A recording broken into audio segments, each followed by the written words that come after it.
स्वागत है आपका मेरे YouTube channel teach info smart में। इस वीडियो में मैं आपको पढ़ाऊंगा गुलाम वंश। इसके पहले मैंने आपको पढ़ा दिया है गुलाम वंश में कुतुबुद्दीन ऐबक और इल्तुतमिश के बारे में। ठीक है, मोहम्मद बिन कासिम को मैंने पढ़ा दिया है कि मोहम्मद बिन कासिम के बारे में जो भी महत्वपूर्ण तथ्य थे वो मैंने पढ़ा दिया है। जो भी क्वेश्चन बनता है उनके ऊपर वो भी मैंने आपको बताया हुआ है। ठीक है, और मैं आपको जितनी वीडियो प्रोवाइड कर रहा हूँ ऐसे ही क्वेश्चन दे रहा हूँ जो कि एग्ज़ाम पॉइंट ऑफ व्यू से बहुत ही महत्वपूर्ण है और क्वेश्चन बहुत बार पूछे गए एग्ज़ाम में। तो मैंने मोहम्मद बिन कासिम को पढ़ा दिया है, गजनवी को पढ़ा दिया है, गौरी को पढ़ा दिया है। ठीक है, और मैंने कुतुबुद्दीन ऐबक के बारे में और इल्तुतमिश के बारे में अपनी लास्ट वीडियो में मैंने आपको पढ़ाया हुआ है। आज मैं आपको इस वीडियो में पढ़ाऊँगा, शुरुआत करूँगा सुल्तान रुकनुद्दीन फिरोज़ के बारे में। ठीक है, गुलाम वंश चला था 1206 से लेकर के 1290 ईस्वी तक, तो ये आपको ध्यान रखना है।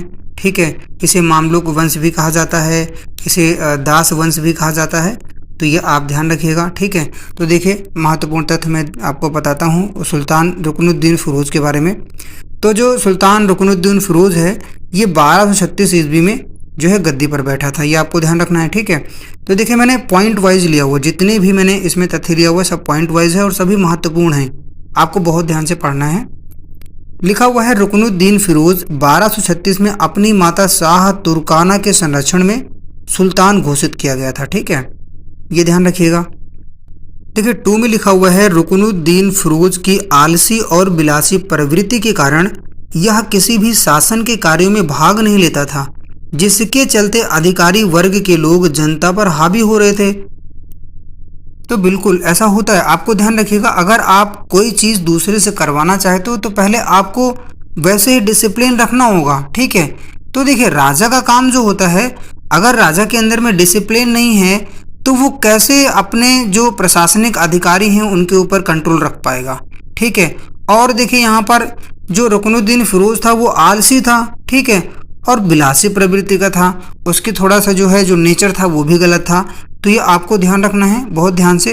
ठीक है, हालांकि क्वेश्चन बहुत कम बनता है रुकनुद्दीन फिरोज के ऊपर, अगर आ जाता है तो जितने भी महत्वपूर्ण पॉइंट मैंने लिया हुआ है इससे बाहर कुछ नहीं आएगा, ये ध्यान रखिएगा। ठीक है, तो क्या था जो रुकनुद्दीन फिरोज था वो विलासी प्रवृत्ति का था, आलसी था, उसका काम में मन नहीं लगता था। ठीक है, तो वो अपना जो है ढंग से बहुत अच्छे तरीके से शासन नहीं कर पा रहा था। शासक तो था लेकिन शासन नहीं कर पा रहा था सही से, जो उसके रूल्स थे वो कहीं ना कहीं गलत थे, उसको फॉलो नहीं करवा पा रहा था, और जो अधिकारी वर्ग के लोग थे वो जनता पर हावी हो रहे थे। ठीक है, 3 नंबर में लिखा हुआ है कुछ ही महीनों तक सुल्तान बना, उसके बाद जनता के विद्रोह के कारण रजिया सुल्तान को सुल्तान बनाया गया। भाई देखिए, जब राजा सही से काम नहीं करेगा तो जनता में आक्रोश बढ़ेगा, और आक्रोश तब तक बढ़ेगा, बढ़ता रहेगा जब तक वो आउट ऑफ कंट्रोल नहीं हो जाएगा, है ना। फिर जनता एक दिन विद्रोह कर देगी। वही हुआ रुकनुद्दीन फिरोज के साथ में, जनता ने विद्रोह कर दिया, गद्दी से उसको उतरना पड़ गया और रजिया सुल्तान को सुल्तान बनाया गया। ठीक है, तो ये आपको ध्यान रखना है। अब हम लोग पढ़ेंगे रजिया सुल्तान के बारे में। 1236 से 1240 ईस्वी तक इसने शासन किया था। ठीक है, और जो रुकनुद्दीन फिरोज था वो भी 1236 में ही था, लेकिन वो आलसी और जो है विलासी प्रवृत्ति का था, इसलिए उसको जो है गद्दी छोड़नी पड़ गई थी। ठीक है, और उसके जगह पर रजिया सुल्तान को सुल्तान बनाया गया था। तो देखिए पॉइंट 1 में मैंने लिखा हुआ है रजिया ने रुकनुद्दीन को अपदस्थ करके सत्ता प्राप्त की थी, ये बिल्कुल मैंने अभी आपको पढ़ाया। ठीक है, उत्तराधिकार को लेकर रजिया सुल्तान को जनता का समर्थन प्राप्त था, ये भी ध्यान रखिएगा। ठीक है, 2 नंबर देखेंगे, लिखा हुआ है रजिया ने प्रदा प्रथा त्याग कर पुरुषों की भांति पोशाक धारण करके दरबार आयोजित किया, उसने मलिक याकूत को उच्च पद प्रदान किया था। ठीक है, ये भी ध्यान रखिएगा, मलिक याकूत को उसने उच्च पद प्रदान किया था। 3 नंबर में लिखा हुआ है रजिया सुल्तान के इन सब गतिविधियों से अमीर समूह नाराज हुआ। रजिया के शासनकाल में मुल्तान, बदायूं और लाहौर के सरदारों ने विद्रोह किया था। तत्पश्चात रजिया ने भटिंडा के गवर्नर अल्तूनिया से विवाह किया। ठीक है, ये आपको ध्यान रखना है। 4 नंबर में लिखा हुआ है 1240 ईस्वी में कैथल में रजिया की हत्या कर दी गई। और 5 में लिखा हुआ है रजिया सुल्तान ने याकूत को अमीर आखूर तथा यतगीन को अमीर हाजिब की उपाधि दी थी, ये भी ध्यान रखिएगा। और 6 नंबर में लिखा हुआ है कबीर खान को लाहौर तथा अल्तुनिया को तबर हिंद, आज का भटिंडा जो है उसे उस समय तबर हिंद बोला जाता था, का इक्तेदार नियुक्त किया। अभी मैं आपको इक्तेदार का मतलब चलो मैं ही बता देता हूँ। इक्तेदार का मतलब होता है जो कर संग्रह करता है उसे इक्तेदार कहते हैं, ये ध्यान रखिएगा, ठीक है। और कर को बोलते हैं इक्ता, ये ध्यान रखिएगा। मुइजुद्दीन बहराम शाह 1240 से 1242 ईस्वी तक इसने शासन किया था रजिया सुल्तान के बाद में, ठीक है। तो देखिए 1 में लिखा हुआ है 1240 में रजिया सुल्तान की हत्या के बाद मुइजुद्दीन बहराम शाह सुल्तान बना। 2 में लिखा हुआ है बहराम शाह के शासनकाल में 1241 में मंगोलों का आक्रमण हुआ जिसमें बहराम शाह मारा गया, ठीक है। तो इसका भी शासन समाप्त हो गया। आगे लिखा हुआ है गयासुद्दीन बलबन के बारे में, 1265 से 1290 तक था, जो कि गुलाम वंश 1206 से लेकर के 1290 तक था और सबसे शक्तिशाली था ये गुलाम वंश का, ठीक है, ठीक है, गयासुद्दीन बलबन। इसके बारे में मैंने कुछ ज़्यादा पॉइंट भी लिया हुआ है, बहुत ध्यान से पढ़िएगा, ठीक है, बहुत बार क्वेश्चन इसके ऊपर बना हुआ है। नंबर 1 में लिखा हुआ है गयासुद्दीन बलबन दिल्ली सल्तनत का 9वां सुल्तान था, ठीक है। और 2 में लिखा हुआ है गयासुद्दीन बलबन 1266 में दिल्ली सल्तनत का सुल्तान बना। कब बना? 1266 में। 3 नंबर में लिखा हुआ है उसने अपने शासनकाल में चालीसा शक्ति को छीण किया, ठीक है। चालीसा जिसमें 40 गुलाम थे, 40 गुलाम की एक सेना बनाई गई थी, ठीक है। तो उसको उसने क्या किया था? छीण कर दिया, ठीक है। और सुल्तान को पद को पुनः गरिमा में बनाया, सुल्तान के पद को उसने पुनः गरिमा में बनाया, मतलब सम्मानजनक बनाया, कहने का मतलब ये है। 4 में लिखा हुआ है बलबन गुलाम वंश का सर्वाधिक महत्वपूर्ण शासक था। मैंने अभी शुरुआत में ही आपको बताया था, ठीक है। तो सबसे महत्वपूर्ण शासक कौन था?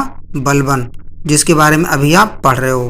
5 नंबर में लिखा है बलबन इल्तुतमिश का दास था, ठीक है। तो देखिए गुलाम वंश में क्या था? दास ही शासक बनते हुए आ रहे थे, ठीक है, इसीलिए इसका नाम गुलाम वंश पड़ा हुआ है, ठीक है। तो देखिए बलबन भी इल्तुतमिश का दास था। आगे 6 नंबर में लिखा हुआ है इल्तुतमिश ने बलबन को खासदार नियुक्त किया था, ठीक है। इल्तुतमिश ने बलबन को खासदार के रूप में नियुक्त किया। इसके बाद बलबन को हांसी का इक्तेदार भी नियुक्त किया गया था, ठीक है, अर्थात कर संग्रहक के रूप में इसको नियुक्त किया गया था। कहाँ का? हांसी का, ये देखिए लिखा हुआ है, ठीक है। 7 नंबर में लिखा हुआ है बलबन ने नसरुद्दीन महमूद को सुल्तान बनाने में महत्वपूर्ण योगदान दिया था, तो ये भी आपको ध्यान रखना है। 8 नंबर में लिखा हुआ है नसरुद्दीन को सुल्तान बनाकर बलबन ने अधिकतर अधिकार अपने नियंत्रण में ले लिए थे, ठीक है। भाई सुल्तान तो इसने नसरुद्दीन को बना दिया, लेकिन बलबन करता क्या था? सुल्तान तो नसरुद्दीन था, लेकिन जो काम करता था वो बलबन के ही इशारों पर होता था, ठीक है। सुल्तान तो नसरुद्दीन को बना, एक कठपुतली बना दिया, उसको कठपुतली बना के उसको गद्दी पर बैठा दिया, लेकिन जो काम करता था, ठीक है, जो अधिकार जिसके अधिकार में काम होता था वो था बलबन। ये भी आपको ध्यान रखना है, सभी चीज़ें बलबन के नियंत्रण में थीं, ठीक है। आगे 9 में लिखा हुआ है नसरुद्दीन महमूद ने गयासुद्दीन बलबन को उलूग खां की उपाधि दी थी। 10 में लिखा है, ये बहुत बार एग्जाम में आया हुआ है उलूग खां के बारे में, तो आप ध्यान से पढ़ लीजिएगा। 10 में लिखा हुआ है नसरुद्दीन महमूद की मृत्यु के बाद बलबन सुल्तान बना, ठीक है। नसरुद्दीन महमूद की जब मृत्यु हो गई तो उसके बाद में बलबन सुल्तान बन गया था। और 11 नंबर में लिखा है बलबन के 4 पुत्र थे, सुल्तान महमूद, कैकुबाद, कै खुसरो और कैक आउस। तो ध्यान रखिएगा इसमें भी बहुत विवाद हुआ था, ठीक है, क्योंकि जब बलबन मरने लगा था तो उसने बोला था कि कै खुसरो को बनाया जाए, जो है शासक बनाया जाए, लेकिन कै खुसरो को नहीं बनाया गया था, ये ध्यान रखिएगा, कैकुबाद को बना दिया गया था, ठीक है। 12 नंबर में लिखा हुआ है बलबन का असली नाम बहाउद्दीन था, ठीक है, बलबन का असली नाम था बहाउद्दीन। और 13 नंबर में लिखा है यह इल्तुतमिश के बाद गुलाम वंश का दूसरा इल्बरी तुर्क था। बहुत बार क्वेश्चन आया हुआ है इल्बरी तुर्क के बारे में, ध्यान रखिएगा, ठीक है। तो पहला हो तो इल्तुतमिश और दूसरा हो तो कौन? बलबन, ध्यान रखिएगा। 14 नंबर में लिखा है शासक बनने के बाद इसने सबसे पहले सेना का पुनर्गठन किया था, ठीक है। इसने सेना का पुनर्गठन किया, ठीक है, सेना को फिर से जोड़ा, बहुत अच्छे से सेना का गठन किया, बनाया, ठीक है। लिखा हुआ है सेना को दीवाने आरिज कहा जाता था उस समय। क्या बोला जाता था? दीवाने आरिज। 15 में लिखा है बलबन ने सिजदा और पेबोस प्रथा की शुरुआत की थी। सिजदा और पेबोस प्रथा की इसने शुरुआत किया था, ये भी ध्यान रखिएगा। 16 में लिखा है इसने जिले ए इलाही तथा नियाबते खुदाई की उपाधि धारण की थी। 17 नंबर में लिखा है बलबन ने इल्तुतमिश द्वारा बनाए गए चालिसा दल को समाप्त किया था। ये ध्यान रखिएगा, अभी मैंने शुरुआत में आपको बताया था कि उसने चालिसा की शक्तियों को छीड़ कर दिया था और शासक के पद को उसने गरिमा में बनाया था, सम्मानजनक बनाया था, ठीक है। 19 नंबर में देखिए लिखा हुआ है सुरक्षा की दृष्टि से उसने अपने कार्यकाल में गुप्तचर व्यवस्था की स्थापना की थी। तो ठीक है, ये आपको ध्यान रखना है। जैसे आज भी बहुत सारे गुप्तचर जो है विभाग बनाए जाते हैं, जैसे रॉ है, ठीक है, बड़ा दूरदर्शी था, उसने भी ऐसा शुरू किया, गुप्तचर व्यवस्था बना दी, ठीक है, भेद लेने के लिए दूसरों का। तो ये आपको ध्यान रखना है। वो एक गुप्तचर केवल सुल्तान के प्रति ही उत्तरदायी होते थे।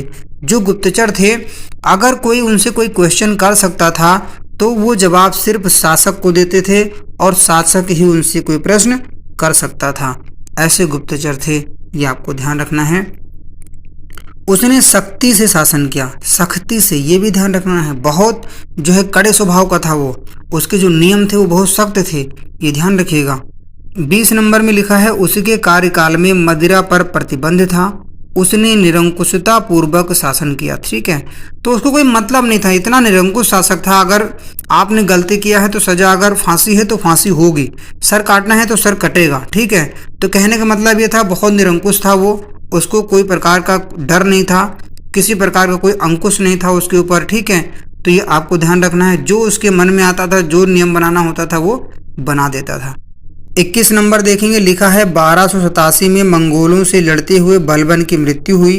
बलबन ने अपने पुत्र कै खुसरो, देखिए ये लिखा हुआ है, मैंने अभी इसके पहले बताया था आपको कि बलबन की जो इच्छा थी वो ये थी कि उसकी मृत्यु के बाद कै खुसरो को पद पर बैठाया जाए, शासक बनाया जाए, ठीक है। अपना उत्तराधिकारी उसने नियुक्त किया था, ठीक है, कै खुसरो को। लेकिन उसके मृत्यु के बाद अमीरों ने कैकोबाद को सुल्तान नियुक्त कर दिया, ठीक है। कैकोबाद ने 1287 से 1290 ईस्वी तक शासन किया था, ये ध्यान रखिएगा। इक्ता के बारे में देखेंगे, लिखा हुआ है इक्ता प्रणाली में इक्तेदार द्वारा कर संग्रहित किया जाता था। यह राशि भूस्वामी की सेना के लिए एकत्रित की जाती थी। इसका एक हिस्सा सुल्तान को दिया जाता था। जिस व्यक्ति को इक्ता दिया जाता था वह सुल्तान की सहायता के लिए सेना रखता है। यह सेना आवश्यकता पड़ने पर सुल्तान की सहायता करती थी। इक्तेदार को किसी दूसरे स्थान पर भी नियुक्त किया जा सकता था। इस व्यवस्था से सुल्तान को विशाल सेना को कुशलतापूर्वक रखने में सहायता मिलती थी। तो आप कह सकते हो इक्ता का मतलब क्या है? कर। और इक्तेदार जो होता था, ठीक है, वो कर को संग्रहण करता था, उसे लेता था, अपने पास रखता था, और उस कर का एक हिस्सा राजा को जाता था, राजा मतलब शासक को, ठीक है, और एक हिस्सा उस व्यक्ति को जाता था जो राजा के लिए सेना रखता था, ठीक है, सेना का रख रखाव, ठीक है। और वो सेना इसीलिए रखता था, आपको पता होना चाहिए सेना का काम क्या है, ठीक है। तो उसीलिए वो रखता था कि जो अगर कोई ऐसी सिचुएशन आ जाए, ऐसी कोई कठिन समस्या आ जाए, ठीक है, या कोई आपदा आ जाए, ठीक, तो उसके लिए जो है सेना रखी जाती थी। सेना जो है राजा की मदद कर पाए आवश्यकता पड़ने पर, ठीक है। तो बस दोस्तों, आज इस वीडियो में इतना ही। उम्मीद करता हूँ वीडियो आपको पसंद आई होगी। वीडियो को लाइक करिएगा, शेयर करिएगा, चैनल को सब्सक्राइब करिएगा और आप बने रहिएगा मेरे YouTube channel teach info smart के साथ में। दीजिए मुझे इस वीडियो में इजाज़त। मिलता हूँ मैं आपको नेक्स्ट वीडियो में नेक्स्ट कंटेंट के साथ। तब तक के लिए नमस्कार।